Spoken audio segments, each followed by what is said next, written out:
ಗ್ಯಾರಂಟಿಗಳ ಮೂಲಕ ಅಧಿಕಾರದ ಗದ್ದುಗೆಯನ್ನು ಹಿಡಿದಂತಹ ಕಾಂಗ್ರೆಸ್ ಈಗ ಅದೇ ಗ್ಯಾರಂಟಿಗಳಿಗೆ ಆಪರೇಷನ್ ಮಾಡುವುದಕ್ಕೆ ಮುಂದಾಗ್ತಾ ಇದೆ. ಗೃಹಲಕ್ಷ್ಮಿ ಆಯಿತು, ಈಗ ಗೃಹಜ್ಯೋತಿಯ ಸರದಿ. ಹೌದು, ಇವತ್ತಿನಿಂದ ಗೃಹಜ್ಯೋತಿಯ ಪರಿಷ್ಕರಣೆಯ ಪ್ರಕ್ರಿಯೆಗಳು ಆರಂಭ ಆಗ್ತಾ ಇದ್ದಾವೆ. ಎಸ್ಕಾಂ ಸಿಬ್ಬಂದಿಗಳು ಮನೆ ಮನೆಗೆ ಭೇಟಿ ಕೊಟ್ಟು ಸಮೀಕ್ಷೆ ಮಾಡೋದಕ್ಕೂ ಮುಂದಾಗ್ತಾ ಇದ್ದಾರೆ. ಗೃಹಜ್ಯೋತಿ ಸ್ಕೀಮ್ನ ಫಲಾನುಭವಿಗಳು ಯಾರು ಅನ್ನೋದರ ಪರಿಶೀಲನೆಯ ಕಾರ್ಯ ಇವತ್ತಿನಿಂದ ಆರಂಭವಾಗ್ತಿದೆ. ಗೃಹಜ್ಯೋತಿ ಅನರ್ಹ ಫಲಾನುಭವಿಗಳಿಗೆ ಜರಡಿ ಹಿಡಿಯುವಂತಹ ಕೆಲಸಕ್ಕೆ ಸರ್ಕಾರ ಮುಂದಾಗ್ತಾ ಇದೆ. ಮನೆಗೆ ಸಿಬ್ಬಂದಿಗಳು ಬರ್ತಾರೆ, ಎಸ್ಕಾಂ ಕಡೆಯಿಂದ ಮೀಟರ್ ರೀಡರ್ಗಳು ಕೂಡ ಜೊತೆಗಿರ್ತಾರೆ. ಫಲಾನುಭವಿಗಳ ಡಾಕ್ಯುಮೆಂಟನ್ನು ಕಲೆಕ್ಟ್ ಮಾಡುವಂತಹ ಕೆಲಸ ಆಗುತ್ತೆ. ತದನಂತರ ಅದನ್ನು ವೆರಿಫಿಕೇಷನ್ಗೆ ಒಳಪಡಿಸ್ತಾರೆ. ಮೊಬೈಲ್ ಆ್ಯಪ್, ಘೋಷಣಾ ಪತ್ರದ ಮೂಲಕ ಅರ್ಜಿಯನ್ನು ಭರ್ತಿ ಮಾಡಬೇಕಾಗುತ್ತೆ.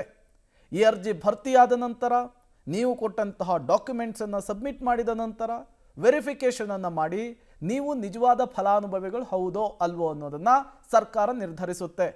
ಒಂದು ವೇಳೆ ನೀವು ಫಲಾನುಭವಿಗಳಾಗಿದ್ದೇ ಆದರೆ, ನಿಮ್ಮ ಡಾಕ್ಯುಮೆಂಟ್ಸ್ ಎಲ್ಲವೂ ಸರಿಯಾಗಿದ್ದರೆ 3 ವರ್ಷಗಳಿಂದ ಏನು 200 ಯೂನಿಟ್ನಷ್ಟು ಉಚಿತ ವಿದ್ಯುತ್ ಪಡಿತಾ ಇದ್ರಲ್ಲ, ಅದು ಮುಂದಿನ 2 ವರ್ಷವೂ ಕೂಡ ಕಂಟಿನ್ಯೂ ಆಗುತ್ತೆ. ಒಂದು ಡಾಕ್ಯುಮೆಂಟ್ಸ್ನಲ್ಲೂ ಕೂಡ ವೇರಿಯೇಷನ್ ಬಂದರೆ ಆಟೋಮೆಟಿಕ್ ಆಗಿ ಈ ಸ್ಕೀಮಿನಿಂದ ನಿಮ್ಮನ್ನು ಹೊರಗಿಡುವಂತಹ ಕೆಲಸವನ್ನು ರಾಜ್ಯ ಸರ್ಕಾರ ಮಾಡುತ್ತೆ. ಇವತ್ತಿನಿಂದ ಅದೇ ಪರಿಷ್ಕರಣೆಯ ಪ್ರಕ್ರಿಯೆಯೇ ಆರಂಭವಾಗ್ತಾ ಇರುವಂತಹದ್ದು. ಫಲಾನುಭವಿಗಳು ಹಾಗಾದರೆ ಯಾವ್ಯಾವ ದಾಖಲೆಯನ್ನು ಕೊಡಬೇಕಾಗುತ್ತೆ? ಅರ್ಜಿ ಸಲ್ಲಿಸುವಂತಹ ಸಂದರ್ಭದಲ್ಲಿ ಬಾಡಿಗೆ ಮನೆಯಲ್ಲಿರೋರು ಏನು ಮಾಡಬೇಕು, ಯಾವ ಡಾಕ್ಯುಮೆಂಟ್ಸನ್ನು ಕೊಡಬೇಕು, ಸಹಜವಾದಂತಹ ಪ್ರಶ್ನೆ ಇರುತ್ತೆ.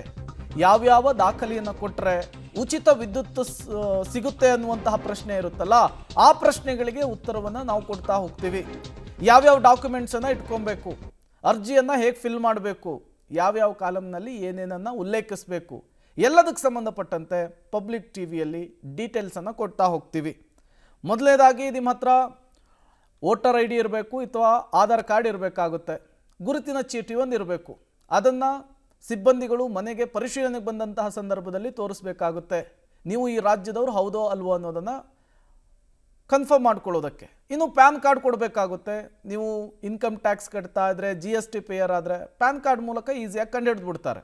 ನೀವು ಬಾಡಿಗೆ ಮನೆಯಲ್ಲಿದ್ದರೆ ನೀವು ಅಗ್ರಿಮೆಂಟ್ ಕಾಪಿಯನ್ನು ಕೊಡಬೇಕು. ಎಷ್ಟು ವರ್ಷಕ್ಕೆ ಅಗ್ರಿಮೆಂಟ್ ಆಗಿದೆ, ಯಾರ ಹೆಸರಿನಲ್ಲಿದೆ, ಅಡ್ವಾನ್ಸು ಎಲ್ಲ ಕೂಡ ಅದರಲ್ಲಿರುತ್ತೆ. ಇನ್ನು ನೀವು ಗೃಹಜ್ಯೋತಿಯ ಪರಿಷ್ಕರಣೆ ಸಂದರ್ಭದಲ್ಲಿ ರೇಷನ್ ಕಾರ್ಡ್ ತೋರಿಸೋದು ಕೂಡ ಮ್ಯಾಂಡೇಟ್ರಿ ಅಂತೇಳಿ ಸರ್ಕಾರ ಹೇಳ್ತಾ ಇದೆ. ರೇಷನ್ ಕಾರ್ಡ್ ಇರಬೇಕು, ಅರ್ಜಿದಾರರ ಹೆಸರು ಅದರಲ್ಲಿರಬೇಕು.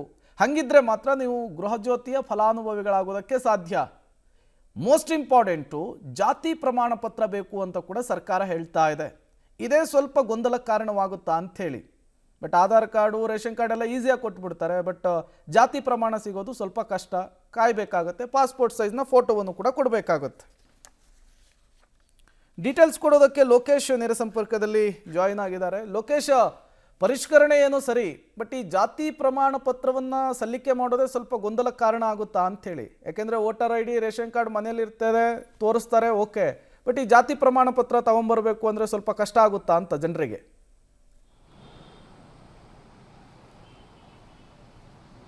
ಜಾತಿ ಪ್ರಮಾಣ ಪತ್ರ ಕಡ್ಡಾಯವಲ್ಲ. ಯಾವ ವರ್ಗ ಅನ್ನೋದನ್ನ ಅವ್ರು ಮಾಹಿತಿಯನ್ನು ಕೊಡಬೇಕಾಗತ್ತಷ್ಟೇ.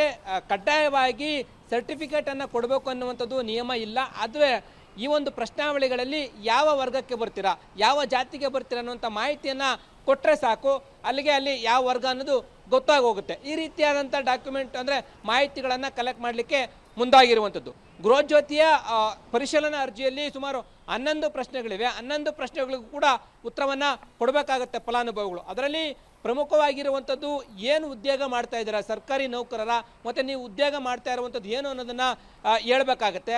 ಅದನ್ನು ಹೊರತುಪಡಿಸಿದ್ರೆ ಮತ್ತು ಆಧಾರ್ ಕಾರ್ಡ್ ಕಡ್ಡಾಯವಾಗಿ ಬೇಕು, ವೋಟರ್ ಐ ಡಿ ಕೂಡ ಬೇಕು, ಮತ್ತು ಹೊರ ರಾಜ್ಯದಿಂದ ಬಂದಿದ್ದೀರಾ, ಹೊರ ರಾಜ್ಯದವರ ಅನ್ನುವಂಥ ಮಾಹಿತಿಯನ್ನು ಕೂಡ ಕಡ್ಡಾಯವಾಗಿ ಕೊಡಬೇಕಾಗತ್ತೆ. ಈ ರೀತಿ 11 ಪ್ರಶ್ನಾವಳಿಗಳನ್ನು ಇಟ್ಕೊಂಡು ಈಗ ಫಲಾನುಭವಿಗಳನ್ನು ಪ್ರಶ್ನೆ ಮಾಡುವಂಥ ಕೆಲಸ, ಪರಿಶೀಲನೆ ಮಾಡುವಂಥ ಕೆಲಸ ಬೆಸ್ಕಾಂ ಅಧಿಕಾರಿಗಳು ಮಾಡ್ತಾರೆ. ಇವತ್ತಿನಿಂದ ಶುರುವಾಗ್ತಾ ಇದೆ.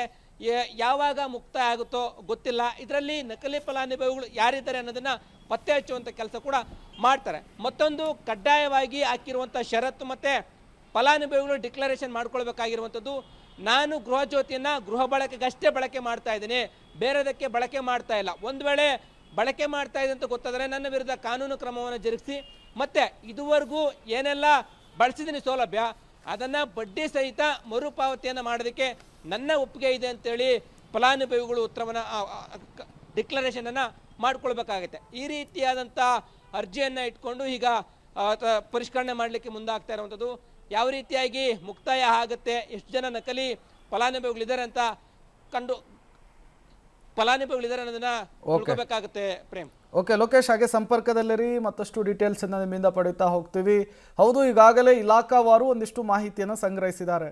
ಹೊರ ರಾಜ್ಯದವರು ಆಗಿದ್ಕೊಂಡು ಕೂಡ ಉಚಿತ ವಿದ್ಯುತ್ತನ್ನು ಪಡೀತಿದ್ದಾರೆ ಅಂತೇಳಿ ಅಂಥವ್ರಿಗೂ ಕೂಡ ಬ್ರೇಕ್ ಹಾಕಬೇಕಿದೆ.